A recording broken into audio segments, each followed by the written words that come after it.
ನೀವು ಹೇಳ್ತಿದ್ರಿ ಡಾಕ್ಟರ್ ರಾಜ್ಕುಮಾರ್ ಮಗ ಏನು ಬಸ್ಸಲ್ಲಿ ಬರ್ತಾರೆ ಅನ್ನೋ ಥರ. ಅಂದರೆ ಈ ರೀತಿಯ ಆಲೋಚನೆ ನಮ್ಮಂಥ ಕಾಮನರ್ಸ್ ಅಲ್ಲಿ ಭಾಳ ಸಹಜವಾಗಿ ಮೂಡ್ಬಿಡುತ್ತೆ. ಡಾಕ್ಟರ್ ರಾಜ್ಕುಮಾರ್ ಅವ್ರ ಮಗ, ಹಿ ಹ್ಯಾಸ್ ಇಟ್ ಈಸಿ, ಅವ್ರಿಗೆ ಇಲ್ಲ ಅನ್ನೋರು ಯಾರಿದ್ದಾರೆ, ಅವ್ರಿಗೆ ಸಿಗದೆ ಇರೋವಂಥದ್ದು ಏನಿದೆ ಅಂತ. ಆದರೆ ಪ್ರಶ್ನೆ ಇರೋದು, ಅಂಥ ದೊಡ್ಡ ವ್ಯಕ್ತಿತ್ವದ ಮಗ ಆದಾಗ ಅದರದೇ ಆದಂಥ ಒಂದು ಸವಾಲುಗಳ ಪಟ್ಟಿಯನ್ನೇ ತಂದು ಬಿಡುತ್ತೆ. Multiple challenges you face as the son of doctor Rajkumar. 100%. ಈ ಚಾಲೆಂಜಸ್ ಬಗ್ಗೆ ಮಾತಾಡಿಸೋಣ. ಇವತ್ತಿಗೂ ನೀವು ಅದನ್ನ ಎದುರಿಸ್ತೀರಾ? ನಮಗೆ ಏನಂದ್ರೆ ದೇರ್ ಆಲ್ ಅಂದರೆ ಅವ್ರಿಗೆ ಸಿಂಪಲ್ ವೇ ಅವ್ರು ಬೆಳೆಸಿದ ರೀತಿ ಇದೆಯಲ್ಲಮ್ಮ, ಐ ಥಿಂಕ್ ಬಹುಶಃ I think it is a wonder. ನಾ ಹೇಳ್ದಲ್ಲಪ್ಪ, ರಾಜ್ಕುಮಾರ್ ಮಕ್ಳು ಅಂತ ತಕ್ಷಣ ಏನೋ ಅನ್ಕೊಂಡ್ಬಿಡ್ತಾರೆ, ಅವ್ರಿಗೇನು ಬಿಡ್ರಿ ಇಲ್ಲ. ಆಮೇಲೆ ಅವರು ಬಂದು ನಾವು ಟೀ ಅಂಗಡಿ ಕುದಿಬೇಕಾದ್ರೆ, ಸರ್ ನೀವು ಇಲ್ಲೆಲ್ಲ ಬಂದು ಟೀ ಕುಡಿತೀರಾ ಸರ್ ಅಂತ ಕೇಳ್ತಾರೆ. ಆಮೇಲೆ ಬಸ್ಲಿ ಇವಾಗ ನಾವು ಆ್ಯಕ್ಟರ್ ಆದಮೇಲೆ ಒಂದೊಂದ್ಸತಿ to get that freshness back, I travel by bus. In Chennai ಹೋದಾಗ ಆ ಲೋಕಲ್ ಬಸ್ಸಲ್ಲಿ ಟ್ರಾವೆಲ್ ಮಾಡ್ತೀನಿ. ಅವ್ರು ಕಂಡಕ್ಟರ್ ಸರ್ ನೀವೇನು ಸರ್ ಇಲ್ಲಿ ಇಲ್ಲ, ಸುಮ್ಮನೆ I felt use to go by this route only. I use to go, I thought let me travel in this route to just to experience again. So those things all no we ಜೀವನ ಅದು ಅಷ್ಟು ಇದಲ್ಲಮ್ಮ, we can't forget those things. ಅದು ಇವಾಗ ಸವಿಬೇಕು. ಒಬ್ಬರು ಏನು ಮಾಡೋದು, ಬಂದ ತಕ್ಷಣ ಮರ್ತ್ಬಿಡ್ತಾರೆ. ಒಂದು ಸತಿ ನಾವು ಯಾವಾಗಲೂ ಮುಂದಕ್ಕೆ ಹೋಗ್ತಿರ್ಬೇಕು, ಚೆನ್ನಾಗಿ ಕರ್ಕೊಂಡಿರ್ಬೇಕು ದೇವ್ರನ್ನ. ಒಂದು ಸತಿ ಹಿಂದೆ ತಿರುಗಿ ನೋಡಬೇಕು, ಹೆಂಗಿದ್ದವ್ರು ಹಿಂಗವರು ಕರ್ಕೊಂಡೋಗಿದ್ದಾರೆ, ನಾವಿನ್ನು ಮುಂದೆ ಹೆಂಗಿರ್ಬೇಕು ಅನ್ನೋದಕ್ಕೆ ಒಂದು ಪಾಠ ಅದು. ಚೋಳ, ನೀವು ಜೀವನದಲ್ಲಿ ರಿಜೆಕ್ಷನ್ ಫೇಸ್ ಮಾಡಿದ್ದೀರಾ ಯಾವ್ದಾದ್ರು ವಿಷಯದಲ್ಲಿ? ಅಂದ್ರೆ ಎಲ್ಲರೂ ಹೇಳ್ತಾರಲ್ಲ, ಅದೇ ಇವಾಗ ಹೇಳ್ದಂಗೆ ರಾಜ್ಕುಮಾರ್ ಅವ್ರ ಮಗಂಗೆ, ಅದು ಶಿವರಾಜ್ ಕುಮಾರ್ ಯಾರು ಇಲ್ಲ ಅಂತಾರೆ. ಈ ಹಂತದಲ್ಲಿ ಅಂತಲ್ಲ, ಅಲಾಂಗ್ ದ ಇಯರ್ಸ್, ಎಷ್ಟೋ ವರ್ಷಗಳ ಹಿಂದೆ ಯಾರೋ ಆಗಿರ್ಬೋದು, ರಿಜೆಕ್ಷನ್ ಅನ್ನ ನೀವು ಫೇಸ್ ಮಾಡಿದ್ದೀರಾ ನಿಮ್ಮ ಜೀವನದಲ್ಲಿ? ನಾಟ್ ಲೈಕ್ ನಾಟ್ ರಿಜೆಕ್ಷನ್ ಅಂತ ಹೇಳೋಕ್ಕಾಗಲ್ಲ, ಬಟ್ ನಮಗೂ ಏನಾಗ್ತದೆ, ಫೇಲ್ಯೂರ್ಸ್ ಎಲ್ಲ ಬಂದಿದೆಯಲ್ಲಮ್ಮ, it's a sort of rejection only. It's Rajkumar ಮಗನ ಪಿಕ್ಚರ್ ಏನೇ ಹೋಗ್ಬಾರ್ದ, ಹಂಗಿಲ್ಲ. ಪಿಕ್ಚರ್ ಜನ ಯಾವ we should not cheat the people. ಆಗುತ್ತೆ ಜನ ಚೀಟ್ ಮಾಡ್ದಂಗೆ ಆಗುತ್ತೆ. ಇಲ್ಲ ಆ ಟೈಮಿಗೆ ಇನ್ನೊಬ್ಬಂದು ಒಂದು ಒಳ್ಳೆ ಸಿನಿಮಾ ಇರುತ್ತೆ, ಅದಕ್ಕೆ ನಾವು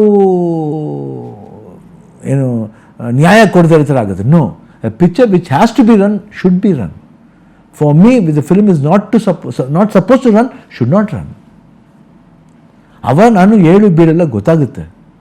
ಇಲ್ಲ ಇಲ್ಲೇ ಇರ್ತೀನಿ ನಾನು, ದೇವ್ರಾಗಬೇಡ, ದೇವ್ರಾಗಕ್ಕೆ ಹೋಗ್ಬಾರ್ದು, ಮನುಷ್ಯನ ರೀತಿಲೇ ಇರಬೇಕು ಯಾವಾಗಲೂ. ದೇವ್ರು ಅನ್ಸ್ಕೊಳಕ್ಕೆ ಹೋಗ್ಬಾರ್ದು. ಹೋದ್ಮೇಲೆ ದೇವ್ರ ಥರ ಇದ್ರಪ್ಪ, ದೇವ್ರ ಥರ ಅಲ್ವಾ, ದೇವ್ರ ಥರ ಅಂತ ಹೇಳ್ಬೇಕು ಹೊರತು ದೇವರೇ ಇದ್ರು ಅಂತ ಹೇಳಿಸ್ಕೋಬಾರ್ದು.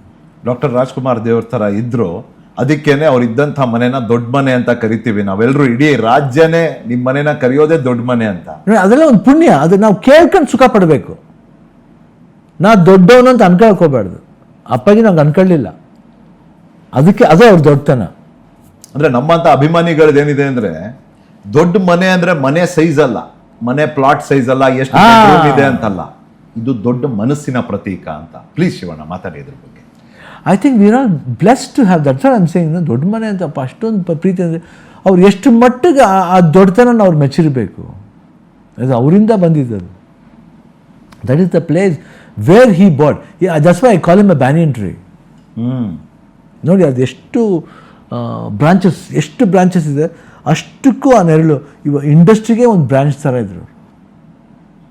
That is something unique thing what he was. And ಅದನ್ನು ಸ್ವಲ್ಪ ಕಾಪಾಡ್ಕೊಂಡು ಹೋಗ್ಬೇಕು ಅಷ್ಟೇ. ಕಾಪಾಡ್ಕೊಂಡು ಹೋಗ್ತಾ ಇದ್ದೀವಿ, ಆ ಲೆಗಸಿನ ಕಾಪಾಡ್ಕೊಂಡು ಹೋಗ್ತಾ ಇದ್ದೀವಿ. ಇದೊಂದು ರೀತಿ ಒತ್ತಡ ಅಂತ ಅನ್ಸುತ್ತಾ ಶಿವಣ್ಣ ನಿಮ್ಗೆ ಯಾವಾಗಾದ್ರೂ? ಯಾಕಂದ್ರೆ ಅಲ್ಲಿ ವೈ ಸಿನಿಮಾ ಆಕ್ಟರ್ಗಳ ಪರ್ಸನಲ್ ಇಶ್ಯೂ ಇಂದ ಹಿಡಿದು ಇಂಡಸ್ಟ್ರಿನ ಎದುರಿಸುವಂತ ಅತಿ ದೊಡ್ಡ ಸಮಸ್ಯೆಗಳ ಬಗ್ಗೆನೂ, ಪ್ರತಿಯೊಂದು ಸಮಸ್ಯೆನಲ್ಲೂ, anything to do with film industry, Kannada ಸಮಾಜ, ದೊಡ್ಡ ಮನೆಯವರು ಮಾತಾಡಬೇಕು. ದೊಡ್ಡ ಮನೆಯವರ ಅಭಿಪ್ರಾಯ ಏನು, ದೊಡ್ಡ ಮನೆಯವರು ಏನು ಹೇಳ್ತಾರೆ, ದೊಡ್ಡ ಮನೆಯವರು ಇದ್ರ ಬಗ್ಗೆ ಏನು ಮಾಡಿದ್ರು, ಈ ರೀತಿಯ ಒಂದು ನಿರೀಕ್ಷೆ ಸಮಾಜದಲ್ಲಿ ನಿಮಗೆ ಗೊತ್ತೋ ಗೊತ್ತಿಲ್ಲದೇನೋ, ನಿಮಗೆ ಬೇಕೋ ಬೇಡದೇನೋ ಇದೆ ಇವತ್ತು. ನೀವು ಇದನ್ನ ಹೇಗೆ ಗಮನಿಸ್ತೀರಿ? ಇದೊಂದು ಜವಾಬ್ದಾರಿ, ಅದು ಒತ್ತಡ ಅಂತ ಅನ್ಕೋಬಾರ್ದು, ರೆಸ್ಪಾನ್ಸಿಬಿಲಿಟಿ ಅಂತ ಅನ್ಕೋಬೇಕು. ಜವಾಬ್ದಾರಿ. ಯಾಕಂದ್ರೆ ಯಾತಕ್ಕೆ ಎಸ್ಕೇಪ್ ಆಗಬೇಕು? ನಾವು ರೀಸನ್ ಕೊಡಬೇಕು. ಯಾಕಂದ್ರೆ ನಾವು ಆಕ್ಟರ್ಸು ಮನೋರಂಜನೆ ಕೊಡ್ತೀವಿ, ನಾವು ಎಷ್ಟು ಮಟ್ಟಿಗೆ ರೆಸ್ಪಾನ್ಸಿಬಲ್ ಅಷ್ಟು ಮಟ್ಟಿಗೆ ರೆಸ್ಪಾನ್ಸಿಬಲ್. ಬಟ್ ಇದಕ್ಕೆ ನಾವು ನಿಮ್ಮ ಥರ ನಾವು ಒಟ್ಟಾಗ್ತೀವಿ, ನಾವು ನಮ್ಮ ಸಮಸ್ಯೆನ ಸರ್ಕಾರಕ್ಕೆ ಇಡ್ತೀವಿ. ಇದು ಸರ್ಕಾರದ ಸಮಸ್ಯೆ. ನಾವು ನಿಮ್ಮ ಥರ ಇದರಲ್ಲಿ so we have to be like that. ಅದ್ರಲ್ಲಿ ಏನು ಸಪೋರ್ಟ್ ಬೇಕೋ ನಾವು ಆ ಸಪೋರ್ಟ್ ಕೊಡ್ತೀವಿ. ನಾವು ಸರಿ ಮಾಡ್ತೀವಿ ಅಂತ ಹೋಗೋದು ತಪ್ಪಲ್ವಾ? ಗೋಕಾಕಿಂದ ಬರ್ಬೇಕಾದ್ರೂ ಎಲ್ಲ ಸಾಹಿತಿಗಳ ಜೊತೆಲೇ ಅಪ್ಪಾಜಿ ಎಲ್ಲ ಜೊತೆ ಸೇರ್ಕೊಂಡು ಮಾಡಿದ್ರು ಅಂತ. ಅಪ್ಪಾಜಿ ನನ್ನಿಂದ ಆಯಿತು ಅಂತ ಹೇಳೋದೇ ಇಲ್ಲ ಅವರು. ಬಟ್ ಅವ್ರು ಎಲ್ಲರ ಜೊತೆಲಿ ಇದ್ದರು. ಅದಕ್ಕೆ ಎಲ್ಲ ಇಡೀ ಇಂಡಸ್ಟ್ರಿನ ಕರ್ಕೊಂಡು ಹೋದ್ರು ಜೊತೆಲಿ ಅವರು. ಅವ್ರು ಒಬ್ಬರೇ ಹೋಗ್ಬೋದಾಗಿತ್ತಲ್ಲ, ಸ್ವಾರ್ಥ ನಾನು ಒಬ್ಬನೇ ಹೋಗ್ಬಿಡ್ತೀನಿ ಅಂತ. ಇಲ್ಲ, ಇದು ಎಲ್ಲ ರೆಸ್ಪಾನ್ಸಿಬಲ್ ಕೂಡ ಅಂತ ಬಂತು. ಭಾಷೆ ಅಲ್ವಾ, ಒತ್ತಡ ಅಂತ ಅನ್ಕೋಬಾರ್ದು. It should think it's our responsibility. ಅದು ಎಷ್ಟು ಮಟ್ಟಿಗೆ ನಾವು ರೆಸ್ಪಾನ್ಸಿಬಲ್ ಅನ್ನೋದನ್ನ ಜನಗಳಿಗೆ ತಿಳಿಸ್ಬೇಕು, ಮನವರಿಕೆ ಮಾಡಿಕೊಡ್ಬೇಕು. ಇಲ್ಲ ಇವ್ರ ಕೆಲ ಆಗ್ಬಿಡುತ್ತೆ ಎಲ್ಲದಕ್ಕೂ ಬಂದು ನಾವು ಇಲ್ಲ, ನಮ್ಮ ಕೈಲಿದ್ದು ಈಸಿಯಾಗಿ ಮಾಡಿಬಿಡ್ಬೋದು. ಅದು ಅದಕ್ಕೆ ನಾವು ಮುಖ್ಯಮಂತ್ರಿ ಅಂತ ಆರಿಸ್ತಾರೆ ಜನ ಎಲ್ಲರೂ. ಅದು ಆರಿಸ್ತಾರೆ ಇದ್ರಲ್ಲಿ ನಾವು ಒಬ್ಬರು. ಯಾಕೆ ಅವರು ಅದರಲ್ಲಿ ಅವ್ರು ನಿಸ್ಸೀಮ್ರವರು, ಯಾವ ಪೊಲಿಟಿಕ್ಸ್ ಅದರಿಂದ ಬಂದಿರೋರು. ನಾವು ನಟರು.